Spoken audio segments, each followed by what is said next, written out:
राधे राधे दोस्तों। नाग पंचमी श्रावण मास के शुक्ल पक्ष की पंचमी तिथि को मनाया जाता है। इस दिन नागों की पूजा होती है और इसके पीछे कई पौराणिक कथाएं प्रचलित हैं। एक पौराणिक कथा के अनुसार प्राचीन काल में एक सेठ जी के 7 पुत्र थे।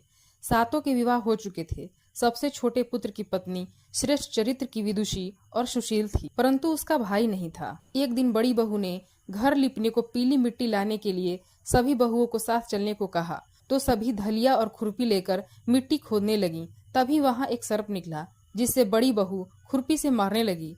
यह देखकर छोटी बहू ने उसे रोकते हुए कहा, मत मारो इसे, यह बेचारा निरपराध है। यह सुनकर बड़ी बहू ने उसे नहीं मारा। तब सर्प एक ओर जा बैठा। तब छोटी बहू ने उससे कहा, हम अभी लौटकर आती हैं, तुम यहाँ से जाना मत। यह कहकर वह सबके साथ मिट्टी लेकर घर चली गई और वहां कामकाज में फंसकर सर्प से जो वादा किया था उसे भूल गई। उसे दूसरे दिन वह बात याद आई तो सबको साथ लेकर वहां पहुंची और सर्प को उस स्थान पर बैठा देखकर बोली, सर्प भैया नमस्कार। सर्प ने कहा, तू भैया कह चुकी है, इसलिए तुझे छोड़ देता हूँ, नहीं तो झूठी बात कहने के कारण तुझे अभी डस लेता।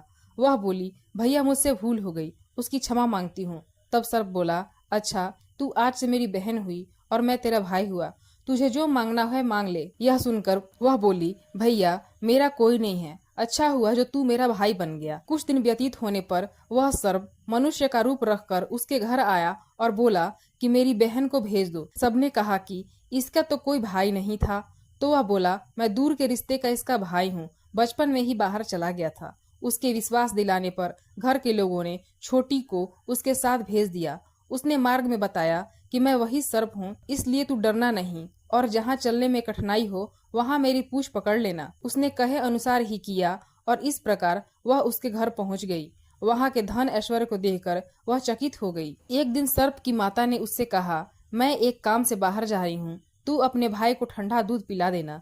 उसे यह बात ध्यान न रही और उसने गर्म दूध पिला दिया, जिससे उसका मुंह बुरी तरह से जल गया। यह देखकर सर्प की माता बहुत क्रोधित हुई, परंतु सर्प के समझाने पर शांत हो गई। तब सर्प ने कहा कि बहन को अब उसके घर भेज देना चाहिए। तब सर्प और उसके पिता ने उसे बहुत सा सोना, चांदी, जवाहरात, वस्त्र भूषण आदि देकर उसके घर पहुंचा दिया। इतना ढेर सारा धन देखकर बड़ी बहू ने ईर्ष्या से कहा, भाई तो बड़ा धनवान है, तुझे तो उससे और भी धन लाना चाहिए। सर्प ने यह वचन सुना तो सब वस्तुएं सोने की लाकर दे दी। यह देखकर बड़ी बहू ने कहा, इन्हें झाड़ने की झाड़ू भी सोने की होनी चाहिए। तब सर्प ने झाड़ू भी सोने की लाकर रख दी। सर्प ने छोटी बहू को हीरा मणियों का एक अद्भुत हार दिया था। उसकी प्रशंसा उस देश की रानी ने भी सुनी और वह राजा से बोली कि सेठ की छोटी बहू का हार यहाँ आना चाहिए। राजा ने मंत्री को हुक्म दिया कि उससे वह हार लेकर शीघ्र उपस्थित हो। मंत्री ने सेठ जी से जाकर कहा कि महारानी जी को छोटी बहू का हार चाहिए, वह आप मुझे दे दीजिए। सेठ जी ने डर के कारण छोटी बहू से हार मांगकर दे दिया।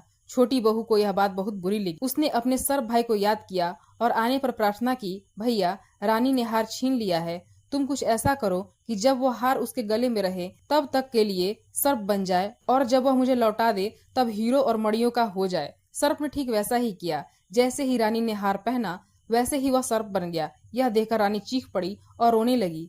यह देखकर राजा ने सेठ के पास खबर भेजी कि छोटी बहू को तुरंत भेजो। सेठ जी डर गए कि राजा न जाने क्या करेगा। वह स्वयं छोटी बहू को साथ लेकर उपस्थित हुए। राजा ने छोटी बहू से पूछा, तूने क्या जादू किया है, मैं तुझे दंड दूंगा। छोटी बहू बोली, राजन धृष्टता क्षमा कीजिए, यह हार ही ऐसा है कि मेरे गले में हीरो और मणियों का रहता है और दूसरे के गले में सर्प बन जाता है। यह सुनकर राजा ने वह सर्प बना हार उसे देकर कहा, अभी पहन कर दिखाओ। छोटी बहू ने जैसे ही उसे पहना वैसे ही वह हीरो और मणियों का हो गया। यह देखकर राजा को उसकी बात का विश्वास हो गया और उसने प्रसन्न होकर उसे बहुत सी मुद्राएं भी पुरस्कार में। छोटी बहू अपने हार और मुद्राएं सहित अपने घर लौट आई। उसके धन को देखकर बड़ी बहू ने ईर्ष्या के कारण उसके पति को सिखाया कि छोटी बहू के पास कहीं से धन आया है। यह सुनकर उसके पति ने अपनी पत्नी को बुलाकर कहा, ठीक ठीक बता कि यह धन तुझे देता कौन है।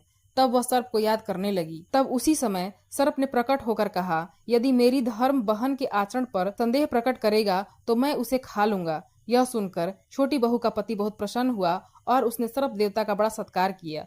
उसी दिन से नाग पंचमी का त्योहार मनाया जाता है और स्त्रियां सर्प को भाई मानकर उसकी पूजा करती हैं।